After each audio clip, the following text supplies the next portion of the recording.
Hello, everyone. Can everyone hear me? Alrighty, welcome to the OJT webinar. I was talking to myself for a minute there. My name is Juana Maria with Illinois WorkNet, and we're very happy to have you on today. This is session 2 of the OJT webinar. It's called Marketing OJT and OJT Candidates to Employers. We're going to do a couple of housekeeping items just to make sure everyone can hear everything okay. We have a Q&A chat pod. This is available to you throughout the webinar to go ahead and post your questions.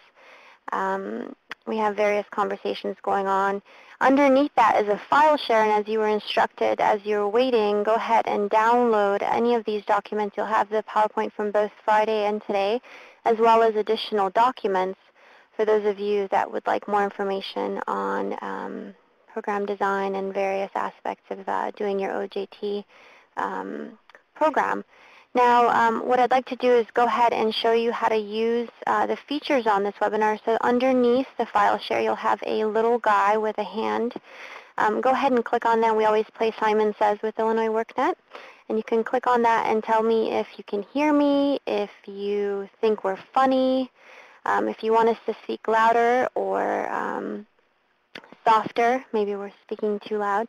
So use that feature as we're going through the webinar if you have any issues. Now there's also a call-in number that you can use, and the way to get that number is actually above at the top. You'll notice that there's a phone. You can go ahead and mouse over that phone and it'll give you the conference call number. So if you do have technical difficulties, thanks so much for laughing at us, Dee. If you do have technical difficulties, go ahead and just call in to the conference call number. I'm going to go ahead and switch the screen now, just so you can have a little bit more space to see this. And we will begin the webinar. So not that Greg really needs much of an introduction, but I do want to welcome him on to the OJT webinar. He's done such a great job for us. We've had some great feedback from the various LWIAs that participated last week, and so without further ado, I'll let him take over. Thank you so much for making it on. Okay, good afternoon, everyone. I hope everyone had a great weekend. I thank you very much for joining us on Friday. If you were not able to join us, I'm so glad you're joining us today. As was just presented, today is about connecting OJT candidates to employers and about how to, in fact, promote OJT to employers. This is actually a full-day seminar that we're going to attempt to do in an hour. So what I'm going to do is just dig right in and do the best job I can for you in terms of giving you some practical tips in outreaching to employers. So I think the first thing we need to do if this is a session about marketing is to make sure we're all on the same page as to what marketing is. My absolute favorite definition of marketing is that marketing is solving someone else's problem. And that simply means that whenever people buy any product, they're looking for a solution. They're not actually looking for a product. I would suggest to you that no employer wakes up in the morning and says, I have an OJT problem. They might say, I have a problem in recruiting quality candidates. I might have a problem in terms of finding good employees, but no one has an OJT problem. So what that says to us about outreaching to employers is that we must focus on the employer, see the world through his or her eyes, and to ensure that we focus on the benefits that they receive. You know, one of the ways I can always tell this orientation is from brochures. I can't tell you how many brochures I see that open up with, we provide. Well, to be honest with you, no one cares what you provide. The reader really cares about what I will receive, and simply stating what you will get is much more powerful than what we provide. So marketing is focusing on the employer and going through his or her eyes and recognizing that we don't sell programs, but we sell solutions, of which programs are a method. Marketing is a process and it's not an event. Somehow we have to get inquiries. We then have to trigger interest to convert them to being interested enough to moving forward to actually using OJT. Marketing is more than sales. It's how you define the product. It's how you position it in the potential customer's mind. And marketing is certainly more than a pretty brochure. Marketing includes all aspects of the product. It talks about when you offer the product, what it is you actually offer, and what are the benefits you intend to stress. So in this webinar today, we'll be talking about marketing using that particular kind of context. You'll notice that this concept that marketing is a process is exceptionally important here. Actually, the first 3 bullets on the page are about promotion, and the bottom 4 bullets are about fulfillment. One of the things that I'm sure everyone on this call would agree with is we shouldn't promise what we can't deliver, because in fact people will probably find out. And so one of the things that we need to do is to recognize that whoever is going to contact the employer to promote the product has some responsibility for actually fulfilling the product. And satisfaction is not achieved in the promotion, but in the actual delivery. So to make this work, marketers really look at what they call the 5 P's of marketing.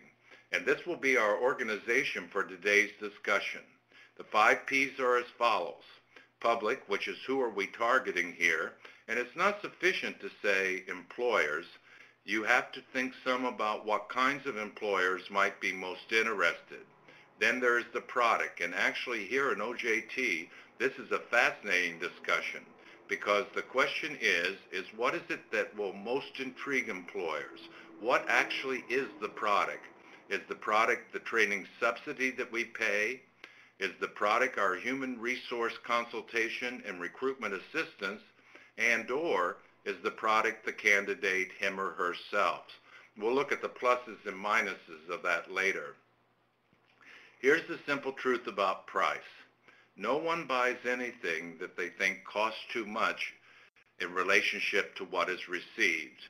Marketers recognize that one of the ways you reduce costs is not just by giving a lower price, but by increasing value. So we're going to talk some about how we increase the value perception of OJT, because the simple truth is no reimbursement will make up for a bad employee. And then in terms of place, there are a number of aspects to place, but in this particular product, probably place and time is the most important of all. OJT is really a place and time product, which means that people will only really be interested at the point that they are either considering or have decided to hire. That says a lot about how we promote, and how we cannot just promote one time, but multiple times, and how we need to target our promotion to the time that people are most likely to buy. And then finally, there's the issue of promotion. This is about the benefits that we need to stress, and it is also about what are the marketing materials that are important. Many people have an all-purpose OJT general brochure, but I'm going to suggest to you that the contract is a marketing document. The reimbursement forms are a marketing document, and you need many different kinds of marketing documents to move people through the OJT marketing process. So we're going to look at all 5 P's, and the first P we're going to look at is public. And I guess I want to open up with a very brief discussion about public as it relates to defining the market. To a large degree, regulations and requirements almost always narrow the market for our products. In OJT, there are many different requirements that we must comply with, and certainly that's something that taxpayers should expect in relationship to the money that is being expended. But what this page is about is how much have we intended to narrow the market in relationship to what is truly required. In times when the unemployment rate is exceptionally low, you can be exceptionally picky about whom you work with. As the unemployment rate goes up, it may be like many sailors that begin to say almost any port in a storm. One of the things that I have learned in my work in OJT across the country is that many local areas last did their OJT policy in the 90s. And what that simply means is that in many cases, the policies that were developed during a time of lower unemployment. What this page simply suggests to you is that you need to review your local policy and to ensure that you are not unintentionally narrowing the market. Many of the states that have begun to implement the NEG OJT are having a little rough time in finding the kind of employers they want. The simple truth is that you may not be able to narrow the market too much, and you should ensure that any requirements are those that are rooted in law and not just in some legacy. So consequently, you need to take a look at your policy and make sure you're not narrowing the market too much, particularly in this time of an exceptionally tough economy. All marketers begin to think about who are the best bets, the people who might be most interested in their particular product. Now, there are probably many different targets. What I've listed on this page for me are the top targets in terms of who we're attempting to reach with OJT communications. As always, your best customer is your past customer, because it's always easier to sell more to someone who has already bought and has been satisfied with your services and products than to sell to someone who has never sold at all. One of the first recommendations I would make to you is that you contact all of your current and past employer customers to assess their interest in OJT. And again, you shouldn't just do that one time, because you'll in fact want to increase the odds that the message will be received at the time that people are most likely going to hire. While you're contacting them, particularly those that are your best past customers, you should certainly seek referrals to other employers who might be interested, because ultimately word of mouth and referrals is the ultimate credibility device in intriguing customers. So the first strategy here is simply to make sure that you're using your current customer base. On Friday, we talked about one of our strategies being working outward from our talent pool to find employers that in fact might want to hire them. One of the things you may choose to do is to do a skill inventory and to do an occupational inventory of those customers who are currently participating in your program, to begin to look at how those characteristics fit with the employers you most want to reach out to. This means that we're working outward from our talent to attempting to find the employers that might be most interested. The third bullet is probably the most important one here, and that is that somehow we have to get OJT information to employers at the time they are deciding to hire. In an ideal world, at least one of the things that I know and I think does work, we would like to contact every employer who posts a job for which we have a potential trainee to be contacted by a self-generated email that says, "Let me tell you about OJT." In local areas with whom I have worked, this is a daily function for the OJT marketer. They scan openings, they assess to determine that they actually have the talent that might be able to respond to that opening, and then to email the employer to say, "I would love to talk to you about OJT." If you have employers that have listed jobs with you, but those jobs have not been filled, then OJT is certainly a possibility. After all, OJT is for employers who cannot find qualified individuals. And what that means is that you might want to scan all previous job listings for the, quote, non-filled, and to contact those employers and say, "Hey, maybe we have someone for you." And by the way, what that means is that when you run matches against your customers for an OJT position, you are running what I call near matches and not full matches, because we're looking for gaps, but a gap that is not too big. And then finally, you may decide that you want to target chambers of commerce, trade associations, and others. And so I'll give you a little bit more detail on that, but that's basically my checklist of strategies for outreaching to employers. One of the things that sometimes people say they do is lots of cold calls, calling from directories, and I really wouldn't recommend that. Not because I don't think you'll never find anyone. It's just simply because your conversion ratios will be exceptionally low from the effort that is put in to the return. So I'm always interested in the efficiencies that come from a more targeted approach as opposed to a general approach. I do believe that trade associations and chambers of commerce are a wonderful opportunity here. But the idea is not just to go and to make a speech or a lunchtime presentation while people are eating. What I'm looking for here is a true partnership with this association or chamber. Wouldn't it be wonderful if we could get them to, quote, co-sponsor our product, and certainly to give an endorsement? OJT is brought to you by the name of your organization and the Manufacturers Association, for example.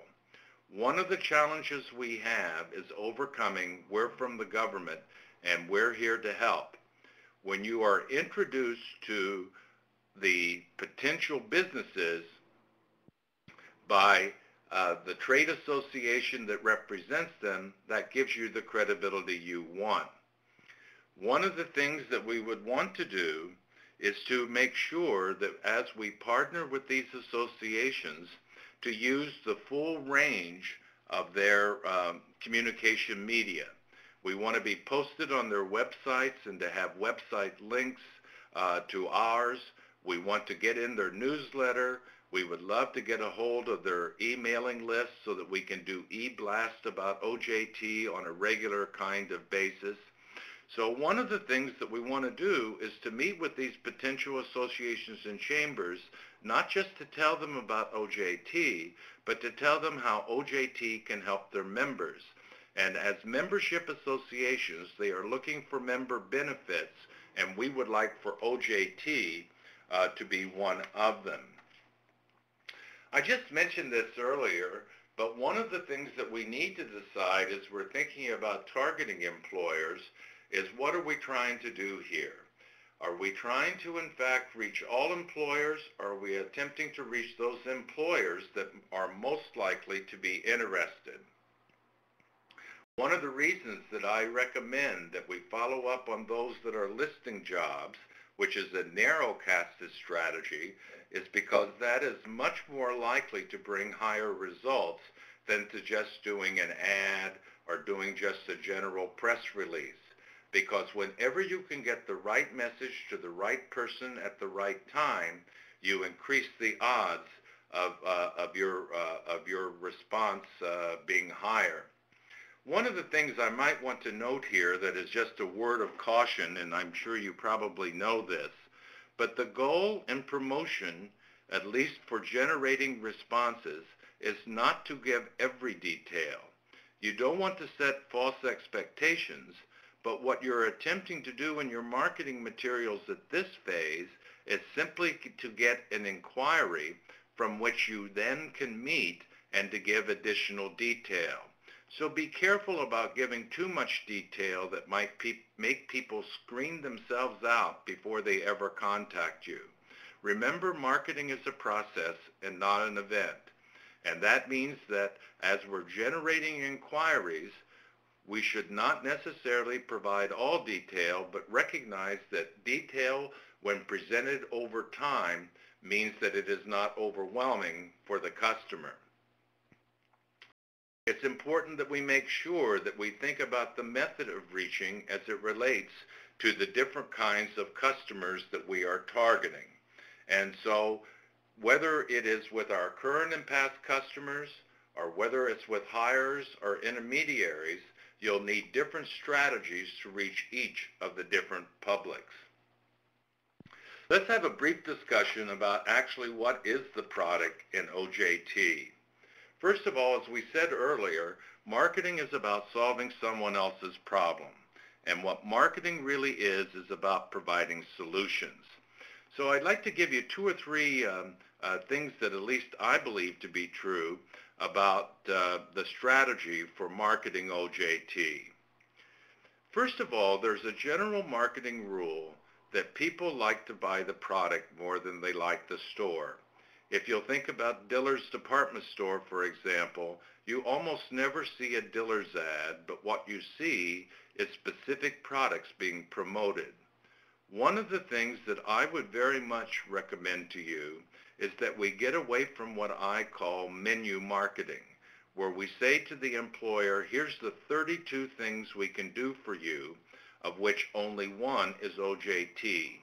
You will find that you get much better results from your promotion if you focus on OJT, which is a unique and special kind of product, as opposed to having it buried in a long list of of everything being included. The discussion we will have in a moment is the one that I alluded to earlier, and that is that we have to figure out, are we going to promote the subsidy as our lead benefit, or are we going to promote recruitment assistance as our lead benefit? Marketers refer to this as core benefit and ancillary benefits. Both benefits count, but the question is, which one is our emphasis? Which ones open the door and which ones move the buyer further along the process? And then finally, one of the things we need to think about is that will we promote the candidate or the talent pool? Ultimately, as we said on Friday, employers, even if they are tremendously interested in the wage subsidy for the training, will always be interested in who it is that they want to hire. And we have a choice here. We can either choose to promote a specific OJT candidate, or we can promote the quality of our talent pool. There are generally two marketing pieces that you might want to consider developing. One is what I call a talent portfolio.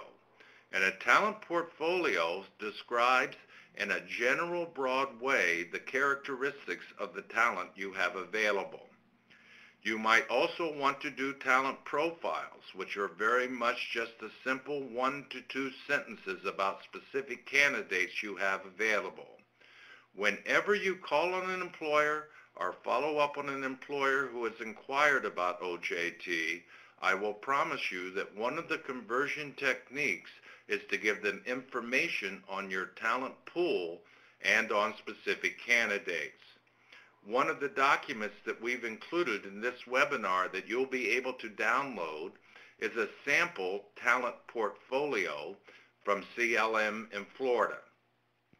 This particular portfolio was prepared to promote to employers by sector candidates that have graduated from training. However, it could be modified in terms of an approach to ensure that you are promoting candidates for OJT. Employers will want to know how many people do you have, with what kinds of degrees, with how much experience, coming from what industry, from what occupations. So we'll want to make sure that we're always promoting the candidate and the talent pool, and having marketing materials reflect that are pretty important, at least from a conversion perspective. As I mentioned earlier, in terms of OJT, there are really 3 product components within OJT. There is the reimbursement, there's the human resource assistance, which means that we're writing the training plan, we're figuring out how to help the employer screen applicants, how to make referrals, and then finally there's the candidates themselves. The question you have to ask when you meet every employer is which of these are most important, because you won't want to necessarily stress all 3. You will want to stress what seems to be most important to the employer at that particular phase in the process. I just will tell you though, I got to make a little side note here, because for me, it's not just what is most important to the employer, But the strategic question you must ask yourself is, what do you want to be most important to the employer? I would be very concerned about an employer whose only interest is in the subsidy.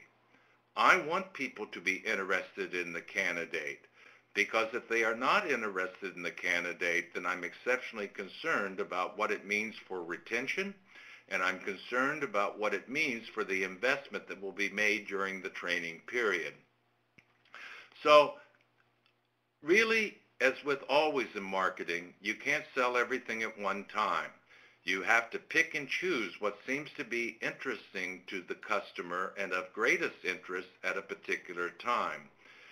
When you design your brochures, when you design your speech, when you design your presentation, you have to decide which of these you're going to give the greatest emphasis and what will be the sequence of presentation.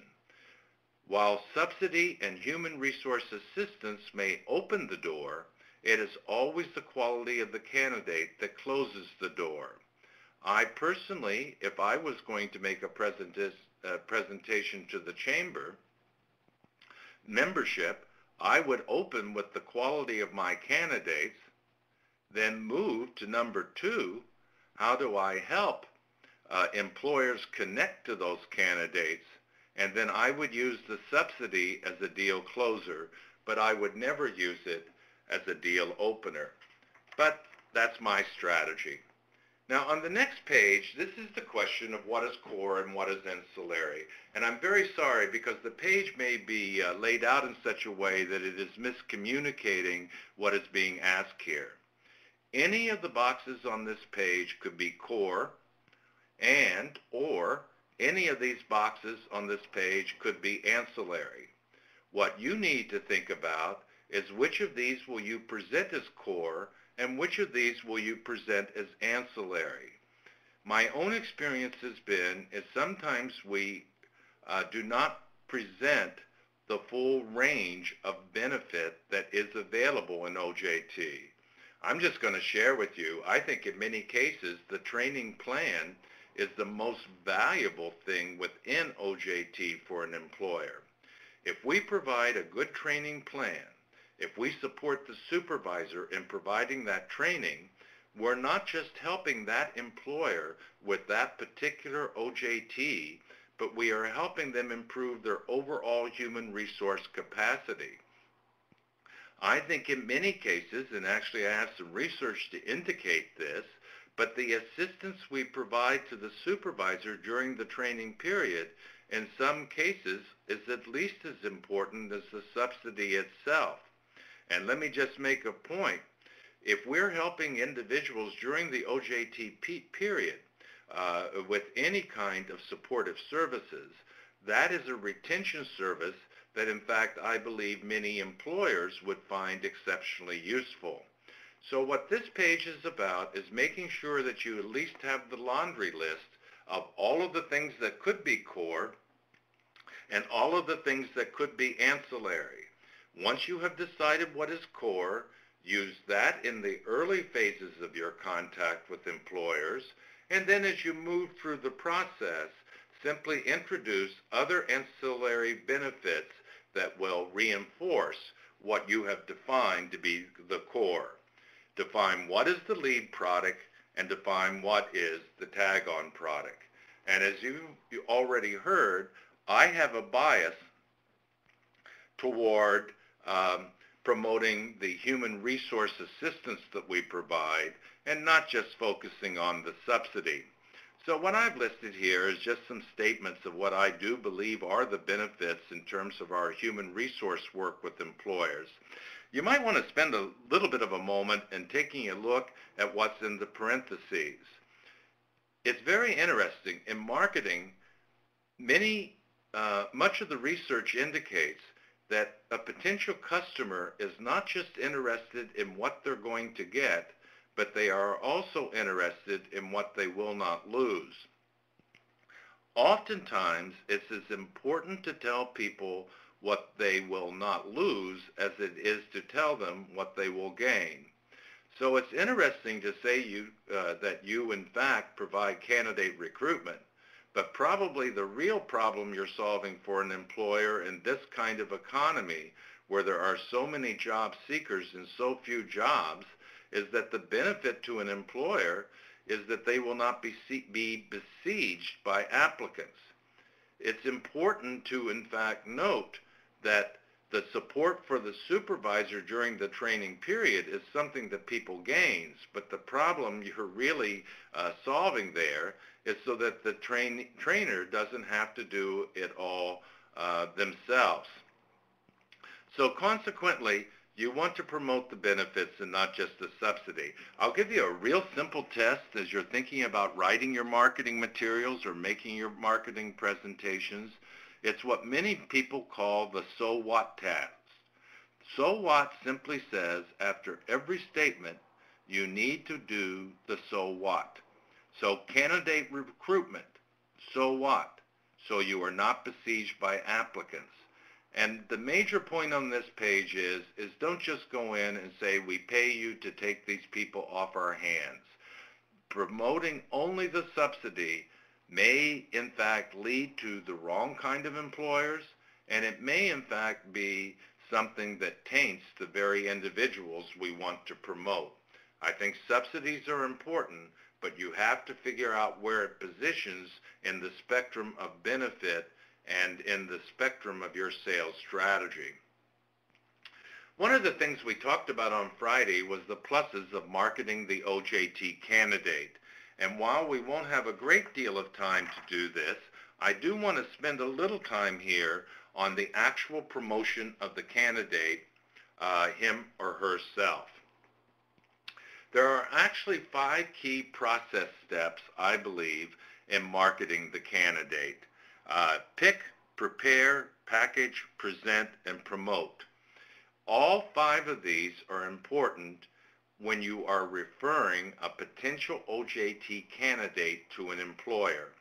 So let's look at all 5 of these and see if I can give any useful information in terms of what to think about at each of these process phases.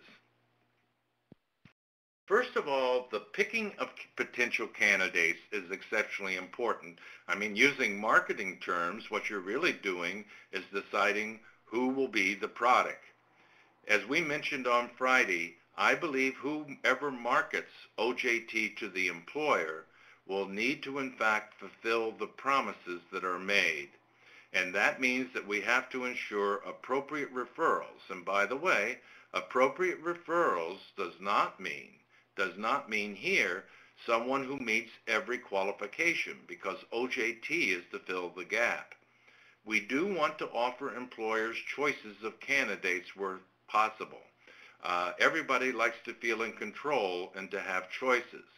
One of the things we'll want to be ensured that we do, though, is to ask the employer how many candidates do they wish to have referred, and to refer no more than in fact is expected.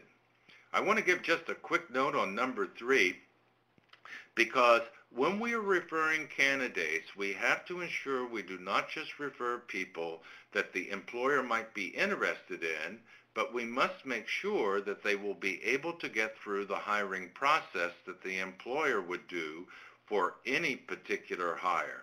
That means if there's background checks, that means if there's testing, if there's a whole range of hiring entries, we'll want to be sure that the candidates we refer can go through that hiring process. That is the reason why when we get an OJT opportunity that we want to refer to, we should always ask employers what is their process of hire, because the process of hire should be part of the criteria by which we select candidates. I'll just share with you the last bullet's very important to me. If you are from a local organization where there will be one set of people that are marketing OJT to employers, but another set of people referring, if I was the OJT marketer, I would want to meet with each person individually prior to that person being referred to the employer. There's some things you can't tell from a resume. One of the reasons I want to meet with people is because I want to prepare them. because the goal here is not just to make an appropriate referral, but the goal is actually to ensure that the candidate will get hired. One of the things that I think is interesting is that I believe there are certain things that should happen before we ever refer a candidate to an employer. I believe that every person who we refer must have a resume, and when possible, a resume that is customized and targeted to that particular industry and/or employer. And I believe every candidate should have probably attended one of our interview workshops. You must remember when you make a referral that the employer holds you accountable, not just for the characteristics of that person that is referred, but also how that person in fact interviews. The employer assumes you have prepared the candidate, and that's really what this is about. I want to make one other point on this page. Interviewing for an OJT position is very different than interviewing for a job. Because in many ways, when you're interviewing for a job, you're telling the employer that you can do the job. In OJT, by its very nature, you cannot do everything that the job requires. That's the reason why you're a trainee. That's the reason why we have a training contract. So what that means is we must teach the OJT candidate to promote that they're ready to learn, that they're cooperative about learning, that they apply themselves to learning, that they take good supervision. So in other words, as we're preparing the candidate to interview, there are some very different kinds of interview techniques that we need to stress here that is different than in just standard kind of job search. I want to share with you an interesting piece of research that I did with the state of Nevada, and then we'll do some of these points here, is that in Nevada what they found is that whenever we in fact actually do not just send resumes, but we package them and we in-person present them, the conversion ratio is much higher. So some of the things that makes that kind of piece of research a reality is the following. First of all, you've got to remember that resumes are the ultimate marketing document. And since the OJT candidate is your product, you will want to make sure that all resumes are of high quality prior to sending them on to the employer. One of the things I would caution is to ensure that the OJT marketer, in fact, collects all of the resumes for presentation at the same time. When resumes trickle in at different times from different people, it does not permit us to present the package as a whole. It also means that employers will not focus in the same kind of way, and it means that you increase the odds that people will get lost.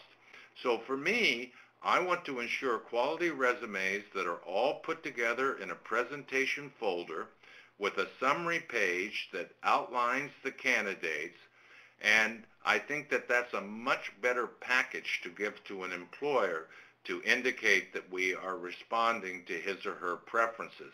One thing you might want to do is 2 columns here. What this candidate knows and what this candidate will need to learn. What you're really doing there is beginning to do a pre-gap analysis that will be very powerful for employers and reinforces that this is a training program and not just a hiring program. So as I mentioned, what Nevada found is that whenever all of those resumes are packaged, that if the OJT marketer literally then goes to the employer to have a meeting to present the resumes, it increases the odds of getting closure. This is a very much a side note, but one of the things that the recent research is showing is that even though job listings are increasing, the number of jobs that are actually being filled by employers as a percentage of jobs listed continues to decrease. Matter of fact, I read in the Wall Street Journal that 29% of all job listings are not filled.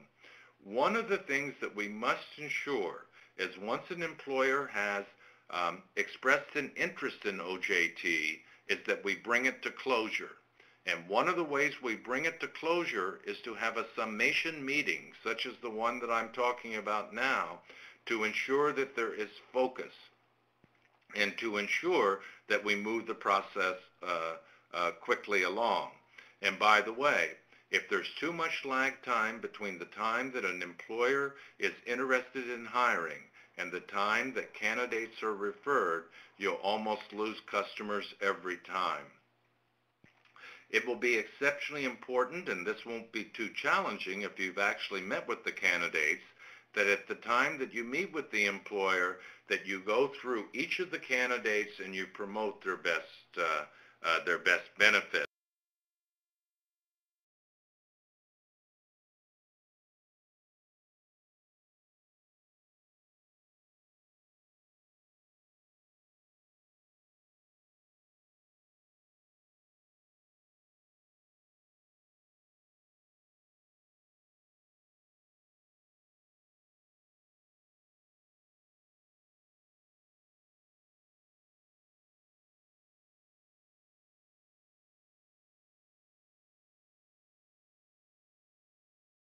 One thing worth noting here is what you're trying to do at this phase in the process is to convert to an interview. You're not converting to a contract, you're not converting to a hire, but what you're most attempting to accomplish now is to get an interview scheduled.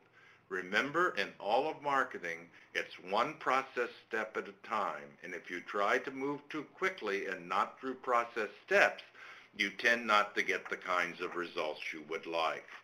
So here's what I think, at least, that you need to pick candidates, you need to prepare candidates, you need to package candidates, you need to present candidates, and you need to promote candidates.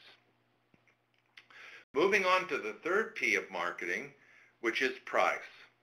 Price is both cost and value. Cost is what people pay, value is what you get. In many situations, across many products, you can probably think when people pay more because they think they're getting more. Many times you'll go to a convenience store and pay more for milk than you would if you went to a grocery store, simply because you are really buying convenience, which you believe is of value. So reducing the cost is one strategy, but increasing the value is another. Wage subsidy is intended to be a cost reduction strategy, and certainly that's important, but cost reduction will never be sufficient if people do not perceive value. One of the things we have to remember, there is significant cost to the employer even when we provide a subsidy. First of all, when we say we pay 50%, 75%, 95% of the wages, you've got to remember that in the case of 50% reimbursement, the employer still has to pay 50%. Moreover, since we're expecting them to retain them, there'll be wages after the training period. And if you'll talk to most employers, they believe every hire is a high risk. In this particular product, we're asking people to hire someone who is not fully qualified. That's what extraordinary costs actually means. And particularly in this economy where employers in many cases could hire people with the full skills, that they in some cases perceive the lost productivity and inefficiency during the training period to be an exceptionally high cost. I'm not going to have to tell you about the last three, but I want to make a few comments on this, is that sometimes the cost here is the perceived cost of getting involved with government and government programs. They see a scary contract that looks more like the IRS than it looks like help. It's a complicated process, and they don't always trust government. So one of the first marketing rules in terms of price is to get into cost reduction. And if I was going to focus on cost reduction, Here's a few things that I would highlight with the employer. When you, in fact, have strong pre-referral screening processes, that is a cost control for the employer. You reduce the risk in their hire.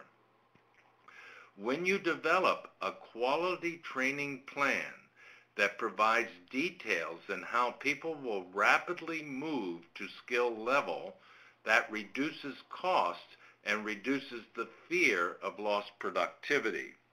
But finally, I want to spend just a moment on the contract. What is true and what is perhaps unfortunate is there's lots of rules here, which leads in some cases to exceptionally complicated contracts. All I would ask you to do is to go back to review your contract and to say, does all of that need to be in there?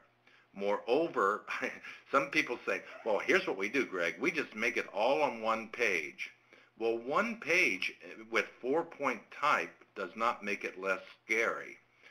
Small print is sometimes scarier than larger print with more white space. So we need to also make sure, and I hope it's okay to say this, but some of the contracts I see are not very attractive. You must remember that every document that an employer sees is a marketing document. So we want to make them look attractive. Contracts that look attractive look like there's attractive products. We need to make the contract, regardless of what it says, not seem so scary with small print and lots of legalese.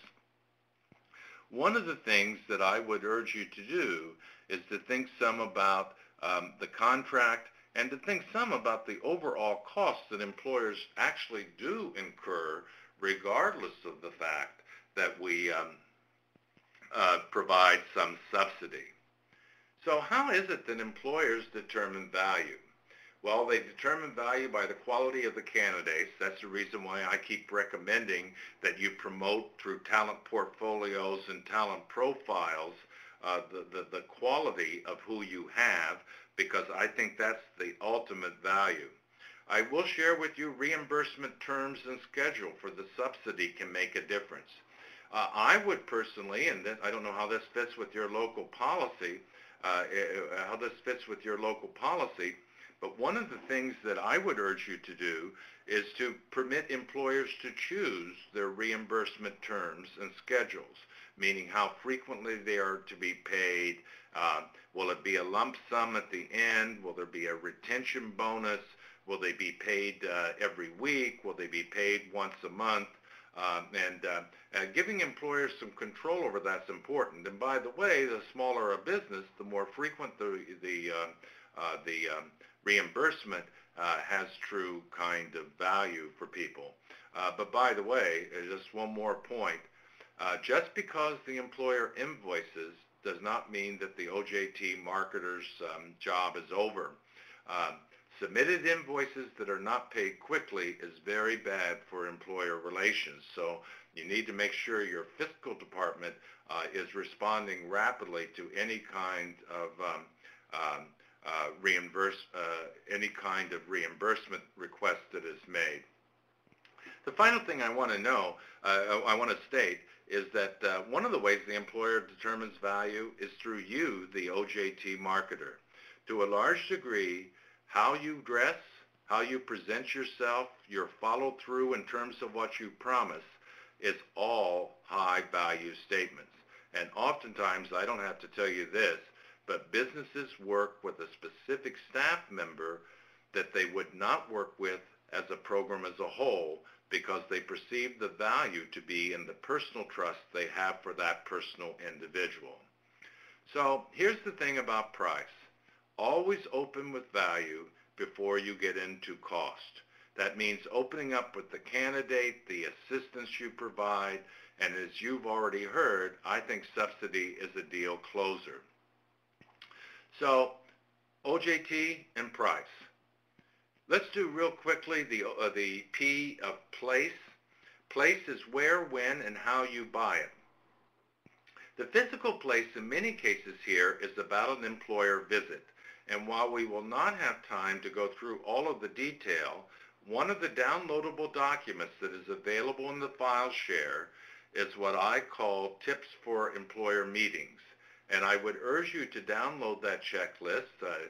Even if it's things you already know, you'll be able to do a self-assessment about what you do before the meeting, during the meeting, and after the meeting. And so the meeting itself is exceptionally important. The part of place that I want to promote on, the part of place that I want to emphasize in this particular webinar presentation is place in time. And so I'm going to just skip a slide here and move on to timing of the OJT product. And I know I've mentioned this already, but it's so important, I think it's worth mentioning again, is that we have to get the right offer to the right person at the right time. And a whole lot of success with marketing OJT has to do with timing. You can do beautiful promotion, you can be a wonderful presenter, but if you are not, in fact, doing it at the time that the customer believes they have a problem that needs to be solved, you will have low results. So here's just 3 things that I'm sure you've already considered.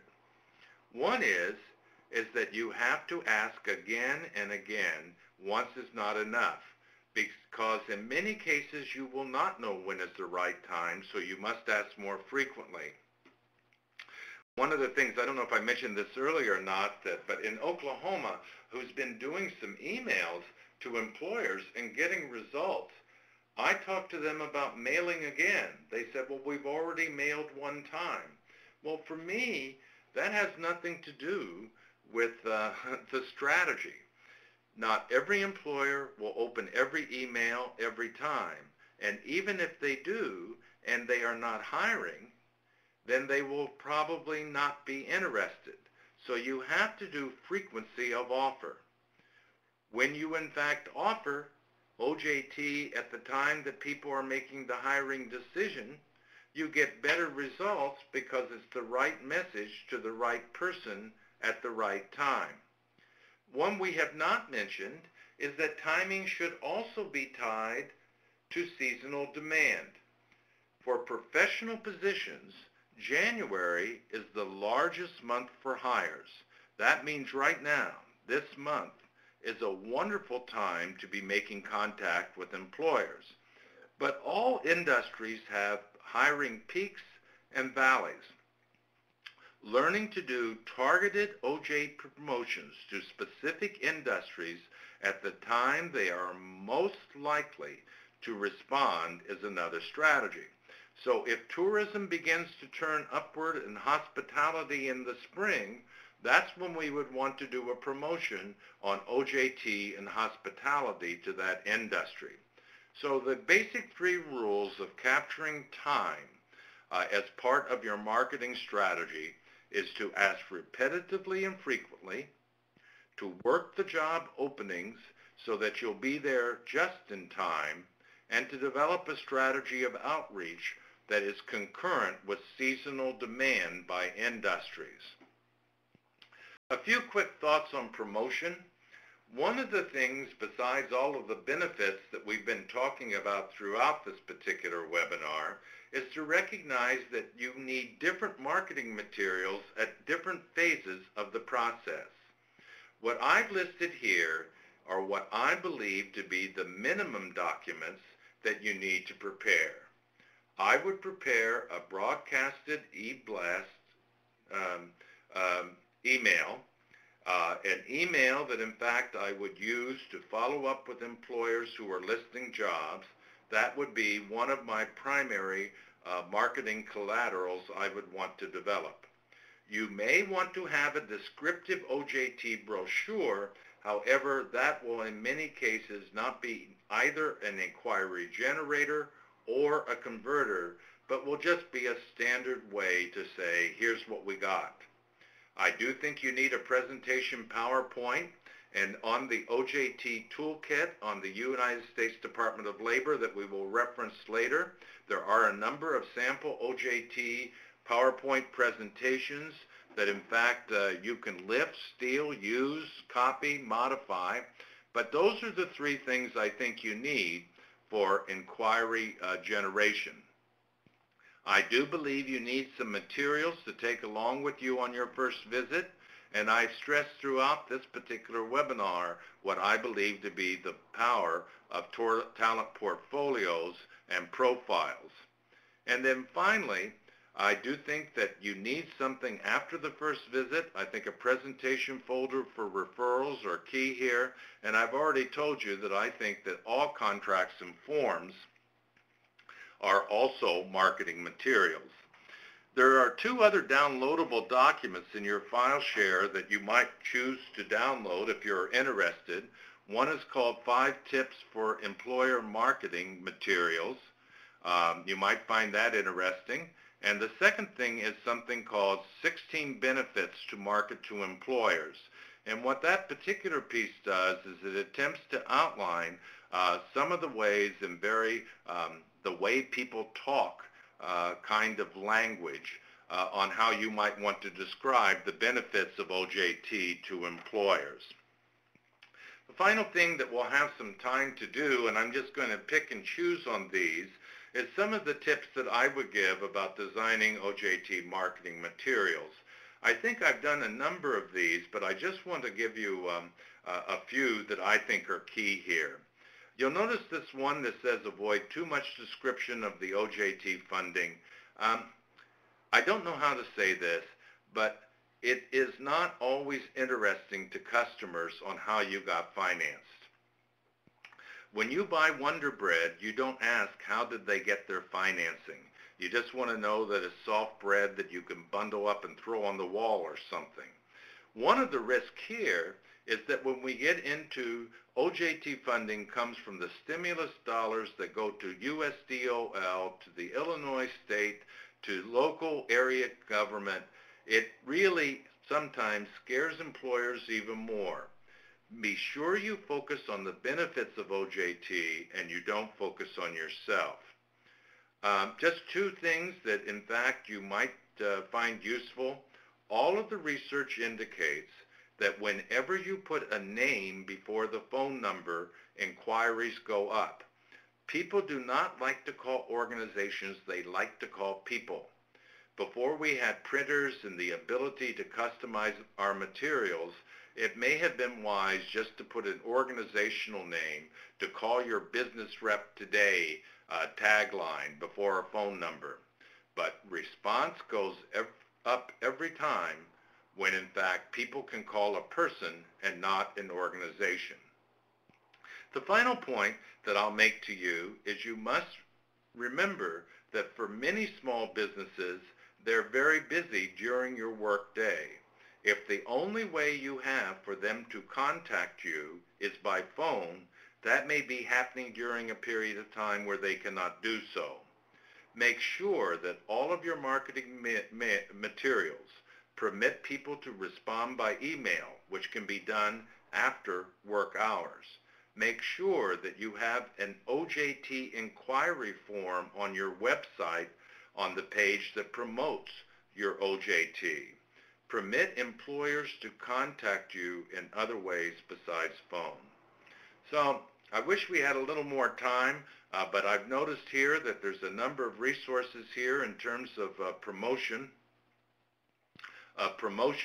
I mentioned the toolkit at the bottom. It sounds like Illinois workNet has some resources for you as well, and hopefully those will all be useful to you.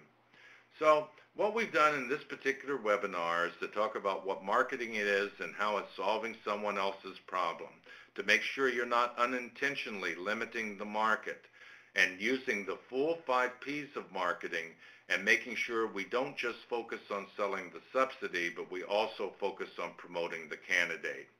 So looking forward to the dialogue. We have about a half an hour for discussion and questions, and so we'll open it up right now. I'm going to go ahead and just switch over very quickly to the Q&A portion of the webinar, so you can go ahead and download. For those of you that didn't have a chance, we get to have our next steps here. Have a couple questions to kind of see where everyone's from. And then I'm going to go ahead and unlock our DCO folks so that they can go ahead and join us now by Microphone. Mike, are you there? I am here. Very good.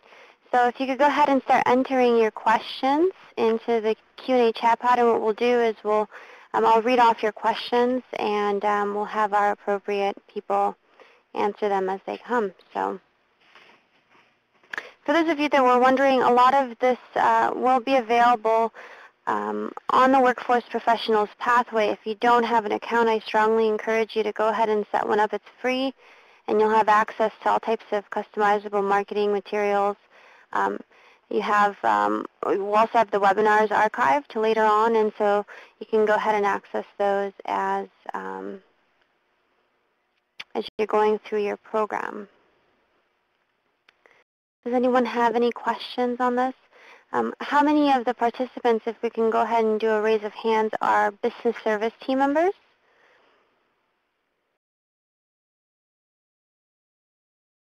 Oh, wow, we have a lot of people on here.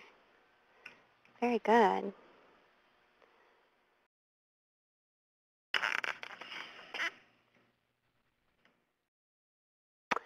So we'll give you a couple minutes to post your questions in the Q&A chat pod, and if you don't, then we will let you move on with your Monday. Well, may I also ask people if they have found anything particular that works in marketing OJT for them? I think I would find that interesting, and I'm sure other people would too. I gave my ideas, but I'd love to hear theirs. Yeah, so go ahead and share. And a lot of this, especially the Q&A chat pods, the dialogue will be posted with our follow-up. So if you have tips that you want to share with everybody else and you want to make sure they get it, go ahead and include it in the chat pod.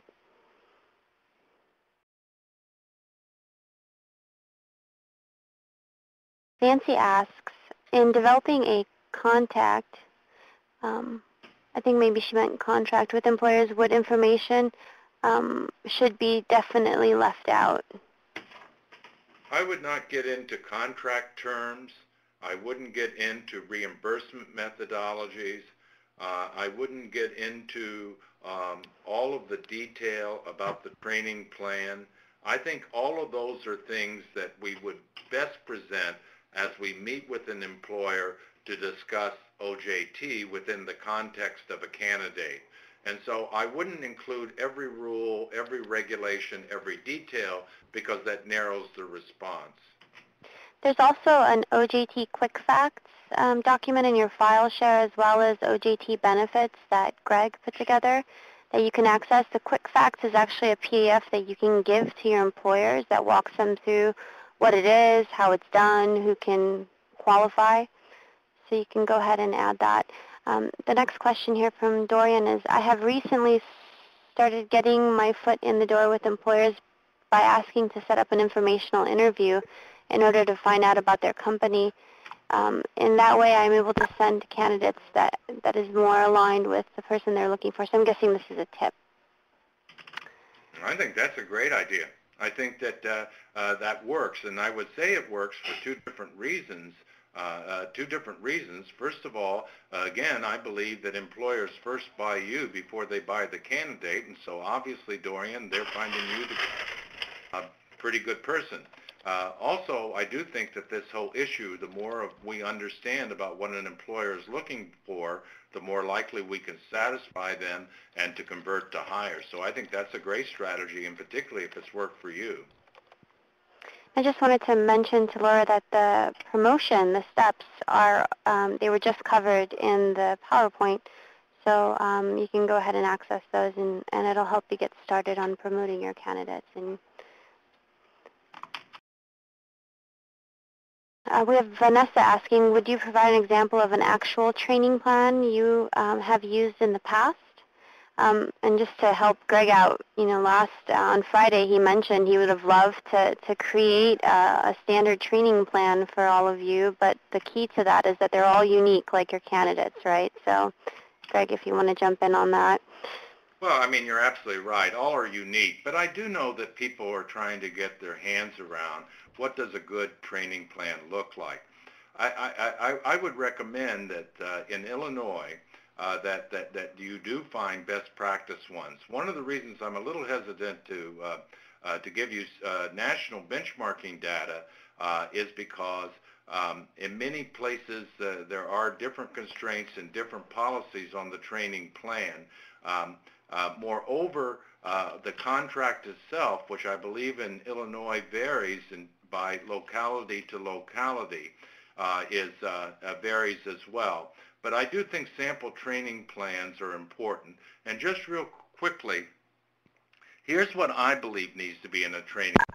Certainly Mike or others on the phone, if this is, you want to add this from an Illinois policy perspective, that'll be fine. But I think that you must enunciate the skill to be learned, what is the entry level of the candidate at the point that they are in fact beginning the training, what is it that they are to learn by what time period, who will do the training, and how will the training be done. So there's what do they need to know, what do they enter with, who will actually do the training, how will the training be provided, and then there should be some indication as to whether or not people have met that skill level during the OJT process, and so there needs to be an evaluation criteria as well. But I know that this is a challenge for people that are just beginning, and maybe that's something that Illinois can put on their technical assistance list. I also believe that on the OJT toolkit put out by USDOL, there are some sample training plans, and again, that was on the that particular website was highlighted on the next to the last slide in this webinar. Yeah.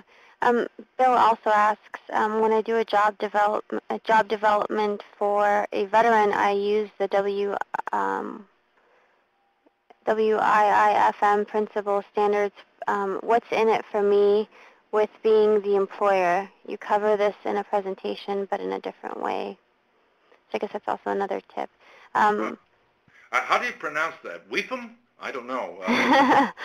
But I think that's right, Bill. And so that is the whole thing. That's the reason why we don't want to spend a lot of time explaining OJT. We want to spend a whole lot of time explaining who is the candidate and how they will benefit the organization and how will help the employer during the training period. Right. And actually, Yesenia, I'm going to send you a link to the Key Sectors page. And for those of you that are local workforce areas, you know that we also have the demand occupations that have come up. So there's a lot of great tips on which industries would be receptive and willing to participate. So I'm going to go ahead and add that link in there for you. I think the link you're sending is a useful one because it shows demand. I do think the question that, I hope I pronounced her name correctly, but Ms. Cervantes asked is a real good one. Here's the thing. We left OJT for so many years in our system that we really don't have a sufficient quantity to have the answer to the question that I would love to know the answer to, which is the question you ask, which simply says what employers or what industries are most likely to use OJT in delivery. I have some anecdotal information on that, that manufacturing seems to be one, particularly small manufacturers not doing exceptionally high value added portions of the manufacturing process, but that's anecdotal.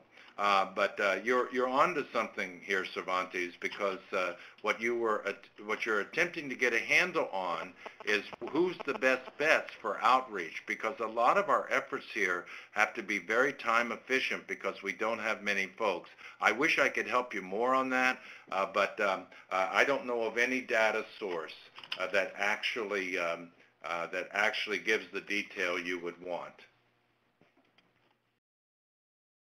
Let me follow up on that a little bit. This is Mike at DCO. I just posted, I agree with Greg that manufacturing is probably a good place to look first. Also, IT occupations and transportation logistics, because there are many occupations in those sectors where a person's existing knowledge base can be upgraded quickly and simply to do a particular task that might be suitable for a job. Also, there are intermediate certifications, especially in IT, that can be given. Like if you take another class or two to learn how to be an expert on a particular piece of software, those are pretty much recognized nationwide and can be achieved rather quickly. So there are some places where it makes more sense to look first, but the bottom line is if you've got an employer with a need for OJT and candidates that work to fill their slots, you're really not limited by any sector. I also think, Mike, I think that's really good advice. I think that the other cut on this is that sometimes it's not just industry, it's business size. And one of the things, particularly in the NEG OJT, where reimbursement varies by business size, is you must remember that the reimbursement, if that's going to be what you position on, is more valuable the smaller a business is. And so one of the things I think I have also found anecdotally, although I again wish I had hard data on this, is that most OJTs actually happen in smaller businesses, and usually not micro businesses, but somewhere between the range of 20 to 30 employees, because that's when reimbursement can make a difference for business viability as opposed to those that have huge workforces. Yeah, I agree with that wholeheartedly. Sarah asks, can you go across state lines? We are close to the Wisconsin and Iowa border.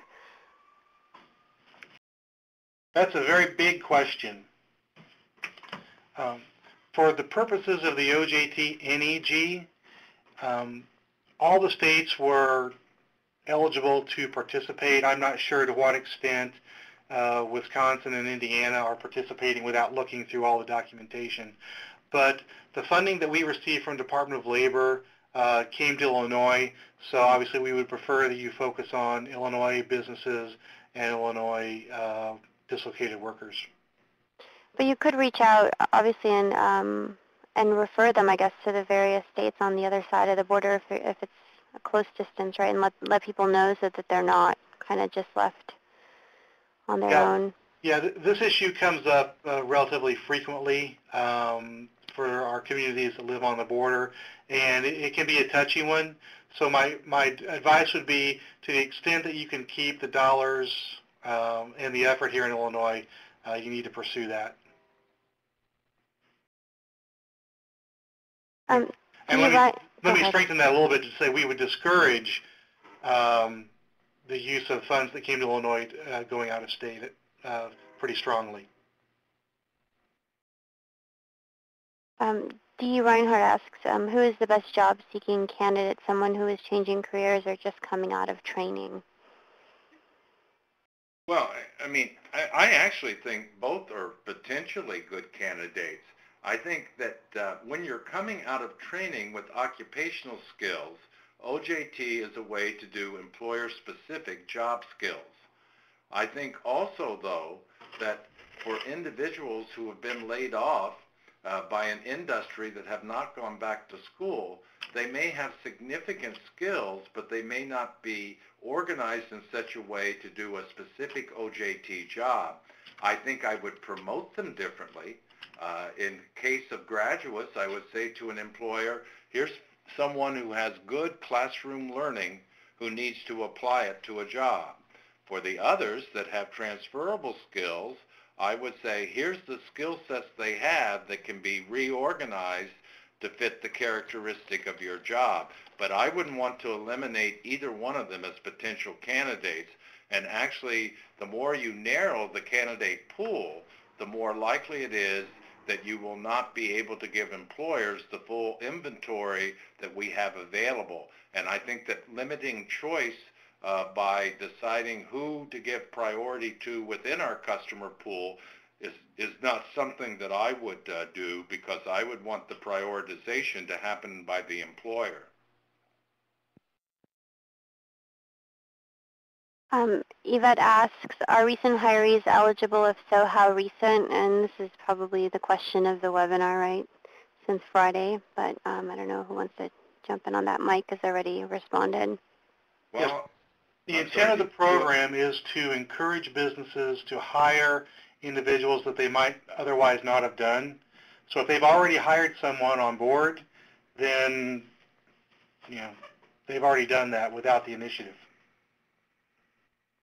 Right. That's true.